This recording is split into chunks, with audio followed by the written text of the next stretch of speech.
मळब रखरखला आज. या लास्ट 2 दिसांक पावस खूब पडल्या गोंयांत. आयचो म्हजो इंटरव्यू इंग्लिशीन आसतलो. The smell of the air in Goa when it rains is bliss. That is the smell that makes us Goan. And that is the smell when anybody comes into Goa wants to first take it inside and refresh themselves. Today with me I have a great friend, a historian, an author, and a woman who stood for Goa always. Who she is and what she means for Goa, we shall know in the period of my interview. But today, let me welcome an adopted Goan, Heta Pandit. Thank you, Nandan. Thank you for having me on the show. Have I phrased the words correctly? Absolutely, spot on. Shall we go with my questions? Heta, you were born and brought up in Mumbai. Born in Pune. Born in Pune and... Lived in Baroda, most of my schooling in Gujarat. Okay. You're one of the very few friends for whom actions speak louder than words. Thank you. You know, you have a house, a heritage house in the heart of Mumbai. The land of which is worth crores and crores and crores of rupees. Yet for the pleasure of others, you have retained it the way it is, without destroying and building a skyrise on it. And for the future generations. Yes, absolutely. So my question on this line is very simple. You know, you started this heritage activism in Mumbai. From there, I presume you went to Kerala and wrote some books on it. One book. One book on it. And from Kerala, finally, your soul found the place you always thought you wanted. True. Yeah? True. So your connection with Goa must be a past life connection. 100%. Okay.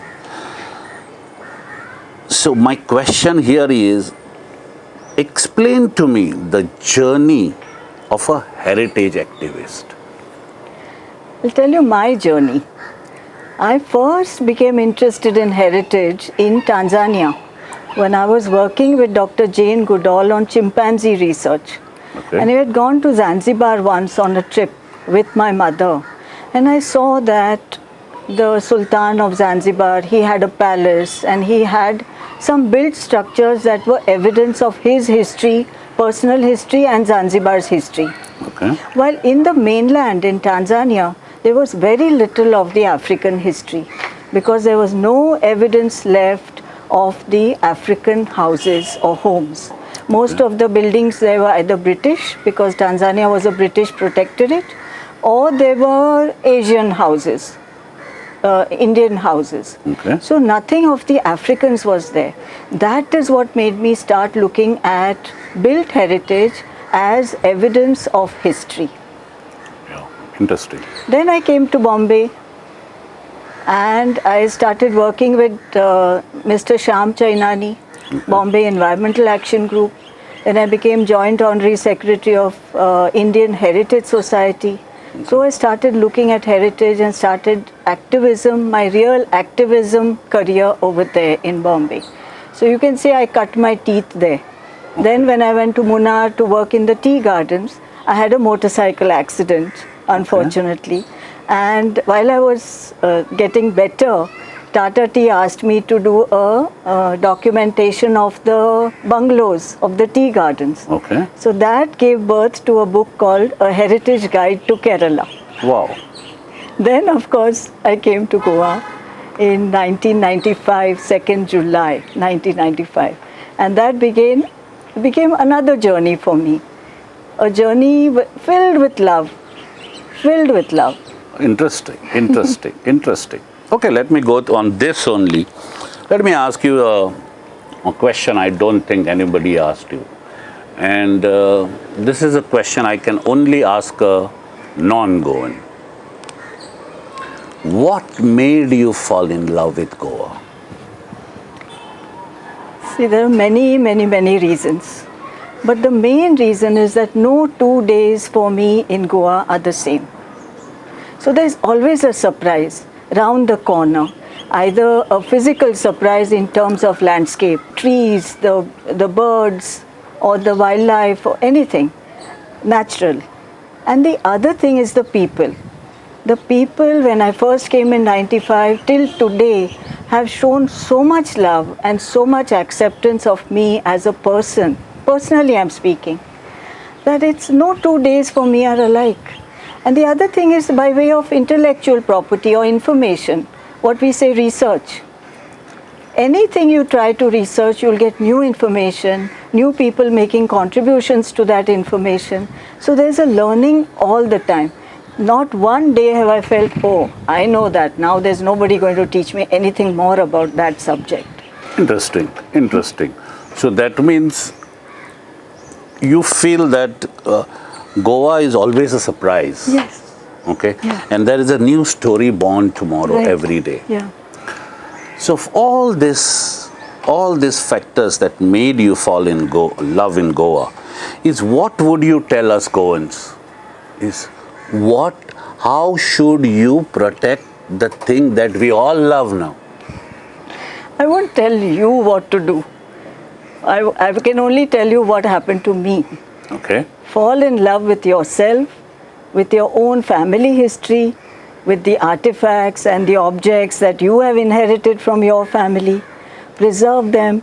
If you can't preserve them, display them in a museum or in somebody else's house. Give them to me, give them to others to display.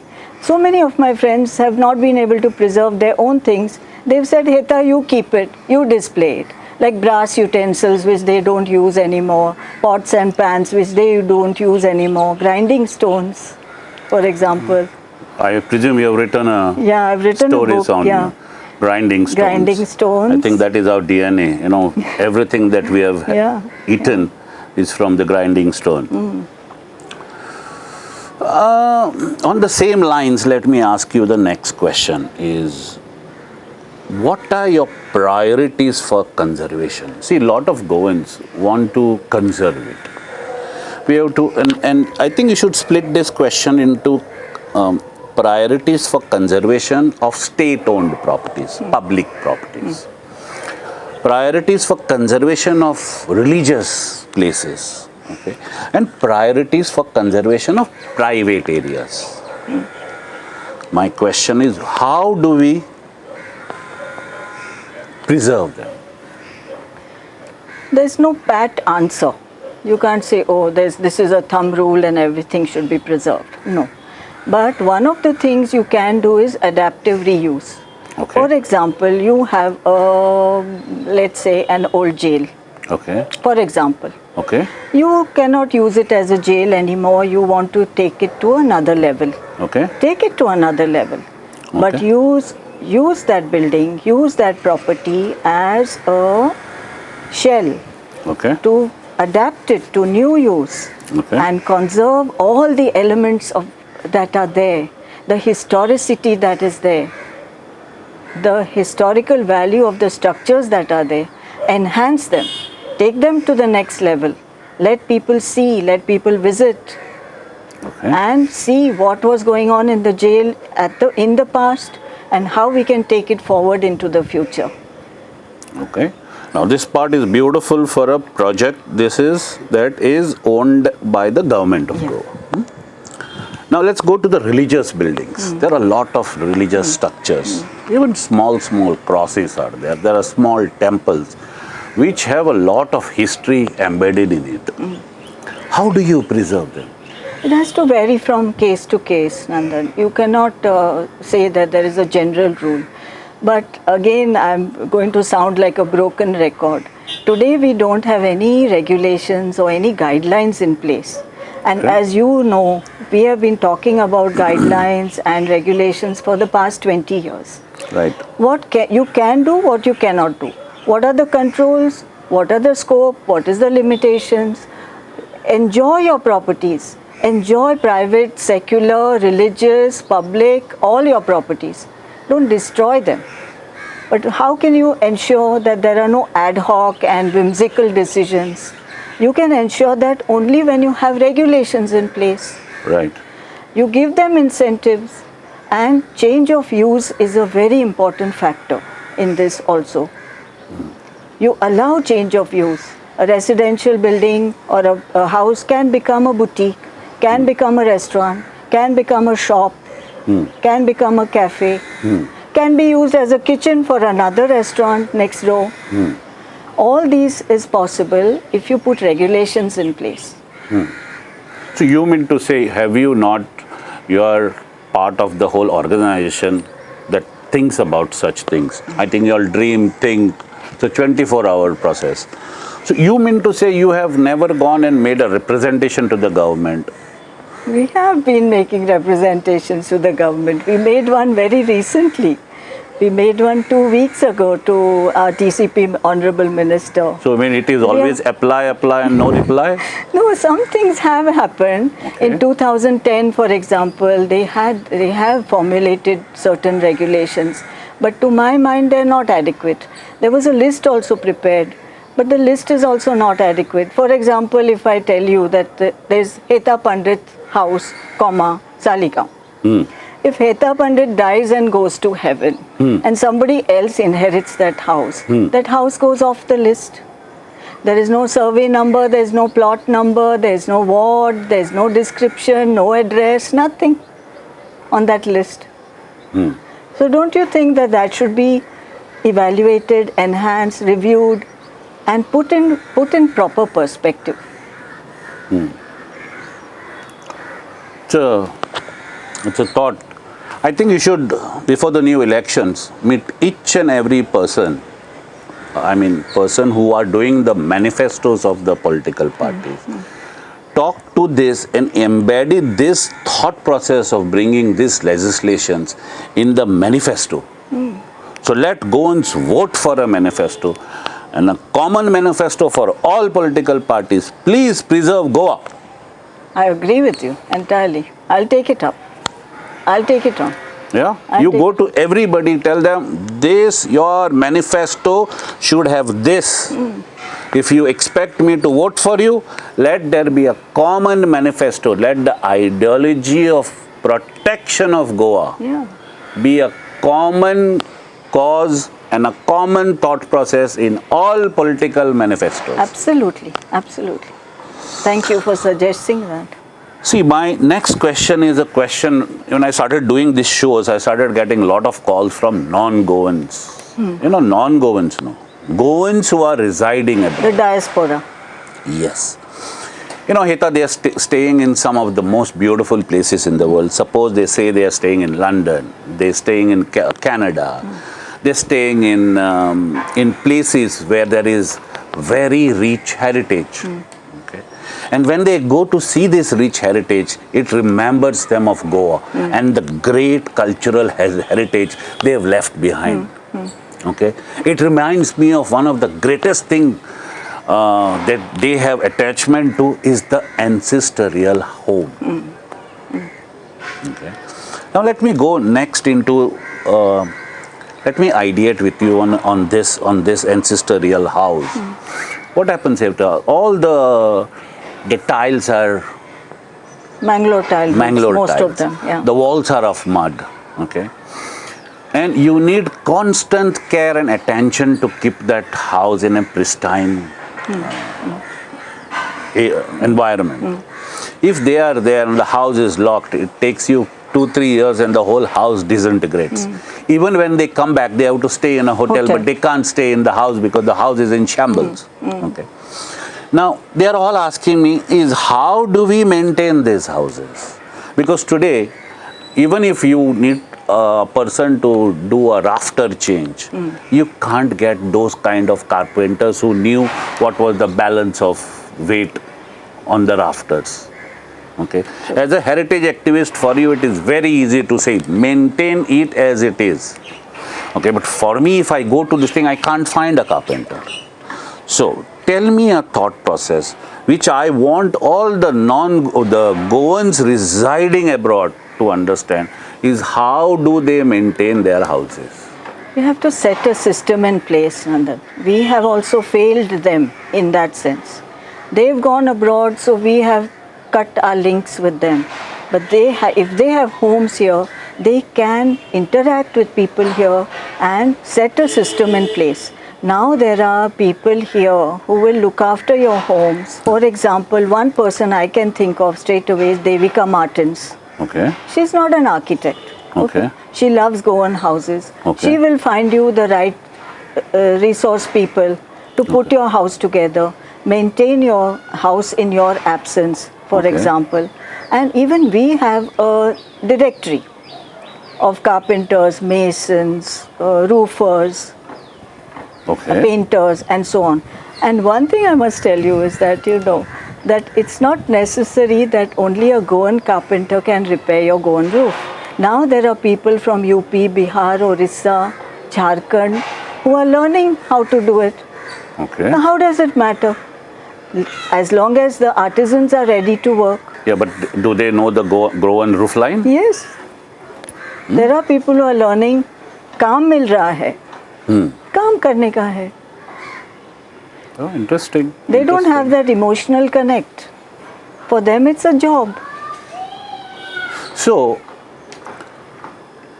you mean to say if somebody from Canada or calls you, you can give them those people to help them refurnish their house? I'm not saying for each and every aspect of the house, but for mostly everything. I can put them in touch with the resource persons, the carpenters, the roofers, the masons. So what my next question on this is suppose in the house there are a lot of old antiques which require a bit of polish, okay? They require a bit of repairs. How do they do this? Where do they take them?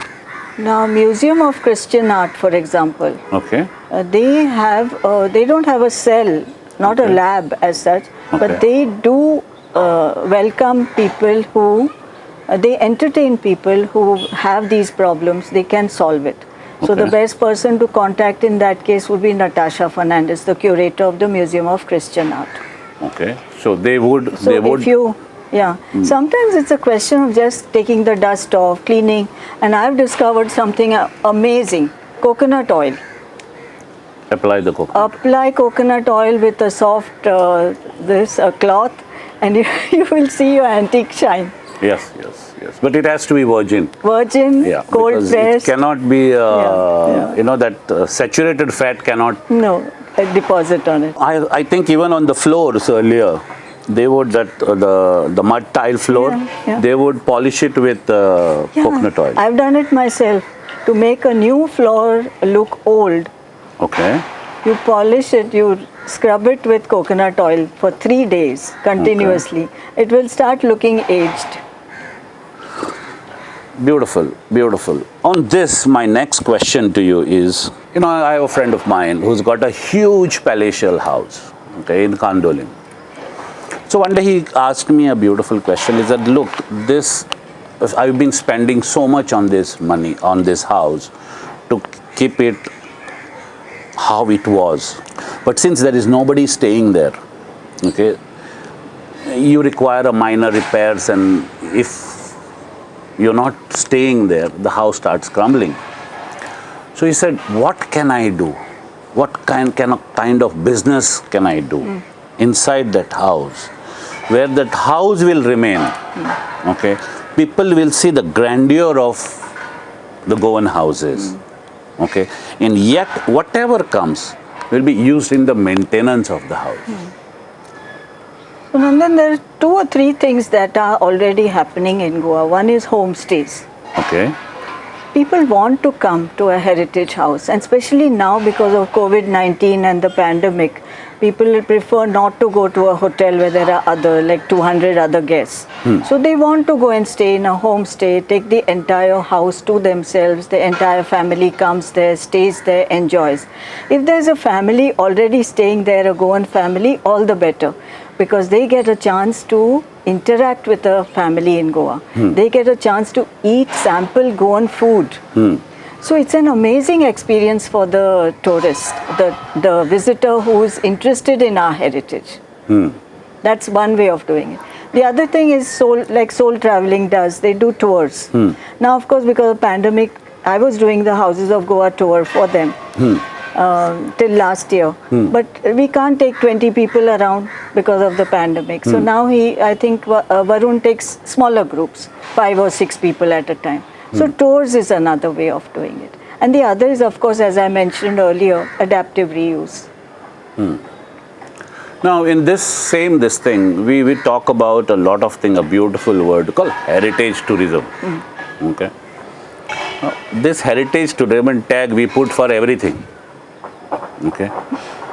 Tell me, what are the aspects of heritage tourism that we Goans should focus on?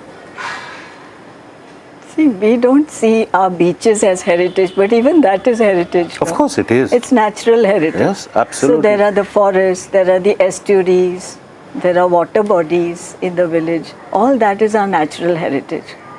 And bird watching is another thing.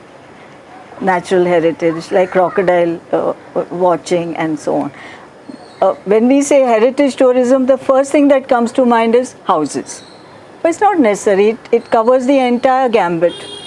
And everything has to be used and promoted judiciously, carefully. We have made the mistake over the last 30 years by promoting houses as Portuguese houses. The brokers must have done it to add one sort of exotic element to tag it up.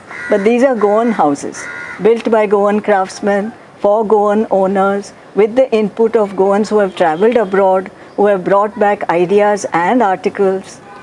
So these should, now the tag should change. The tag has to change to Goan houses. There's something essentially almost touchable, tactile in the Goan house. And that is the Goanness of the house. You know, Heta, remember one day I spoke to you about the association of the Feni with the house? Yeah. Huh? Yeah. The Feni was, you know, when the house was being built, the workmen's at 12 o'clock and at 6 o'clock, as a cop, they would get the Feni. Shot. So that was, other than what they would get as proceeds, this was a benevolent gift from the owner of the house who was building that house. So there is a lot of association with this Feni with. Going back to this tourism, you know, we need to get high spenders who have interest in heritage into Goa. Yes. Now it's very easy for people to just come in, okay? But then there are very few people like you or Sanjeev Sardesai or Varun who are doing this. Don't you think there should be some Goans who act as guides, okay? Because there is a lot of money in it. If you take, if you start making it a business, you will be successful showcasing Goa as a heritage destination. Right. Yeah. So why don't you all at GHEG start doing courses? Because if you go to see, they take them to Donna Paula and they show this is Donna, that is Paula, she jumped off, that's why it is Donna Paula, right? They bring them outside LPK and they show them as Vijay Mallya's house. Okay. Now, this to change, you need education. See, because the other day we were in the tourism meeting, we were talking about this, and there has to be proper guides who will tell them what is. How are you all planning to do that? If we are invited, we will hold workshops and courses. I can happily do it myself. So can I take your word? Of course, of course, of course.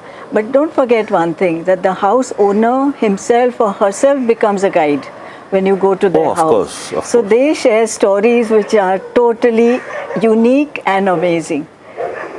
Oh, wow. The guide has to just introduce a few things we can teach the guide, what to talk about, the architecture and so on, and then hand it to the house owner and take it from there. Interesting, interesting. My next question is the author in Heta Pandit. Yeah. How many books, Heta? 9. Okay. So can I know the story of these 9 books? Oh, it's a long I think story. there is one book that One you you are have responsible. dedicated to me. Yes. Yeah. Thank you for that. But I want to know the story of this 9. But you were responsible for the book on churches, Yes. Walking with Angels. Yes. So your first book was what? First one was a heritage guide to Kerala. Okay. Then came Houses of Goa, thanks to Gerard Daconia. Okay. So Annabelle Mascarenhas and I did Houses of Goa. Okay. At that time people did not know us. It was very difficult to get into people's houses. We've had doors slammed into our faces. Wow. And yeah, we've come a long way since then. Then of course Marg invited me to write on Old Goa. So there was Walking in Goa, Walking in Old Goa. Then I wrote short stories. I was writing for Navin Times and for Goa Today. So I put those together and published a book called Dust and Other Short Stories from Goa. Then of course you know very well the churches, and then how we compared the church architecture to the house architecture. So that has come through in Walking with Angels. I think you should do a reprint of that. Yeah, that'd be lovely. But you forgot one of the books that you spent the maximum on. Yeah, 2 years when I got a grant. Hidden Hands. Hidden Hands. 2 years I got a grant from Homi Bhabha Fellowships Council. Okay. Did the research and documented the work of the master builders of Goa. That book was called Hidden Hands. Interesting. Hidden Hands. So what is the next book you're working on now? That I'm just doing a Grinding Stories Part 2. Okay. And all this time I was thinking that grinding songs are only sung by the Maratha or the Hindu women. Okay. But we found a community in Kepe of Christian Gaudas who sing the songs at the grinding ovios. Oh. So I'm documenting that, and every page will have a QR code. If you point your mobile phone to the QR code, you'll actually be able to hear them sing. Oh wow! Wow! Yeah. Wow! Interesting. This is going to be you can Interactive. It's a very interactive. Interactive. Could be the first interactive book on Goa. I don't know if there are others, but on Goa certainly, yes. It will be a very good. So you can hear the symphony of the music that. Oh wow! The thing is that they were not allowed to play percussion instruments, the women in that area. Okay. So they used grinding stone and they used the davli as a percussion instrument to sing. And my last question. Okay. Heta, I believe that it's very easy to blame somebody else. Okay. My father first told me is don't blame somebody else. Blame yourself. Agree. The blame for everything starts with you because you are also a part and parcel of the society that has caused many a malady. You agree on this? Agree. There are some serious issues in Goa.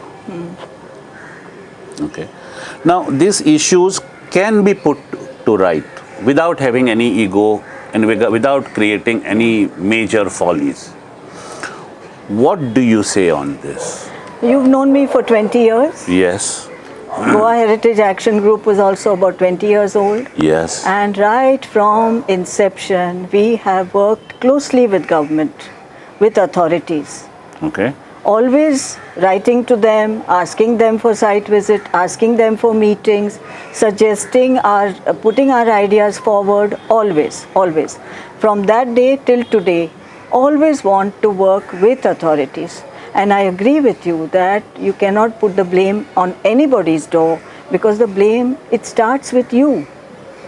If you keep quiet, you keep silent, you don't make your thoughts known, how will they know?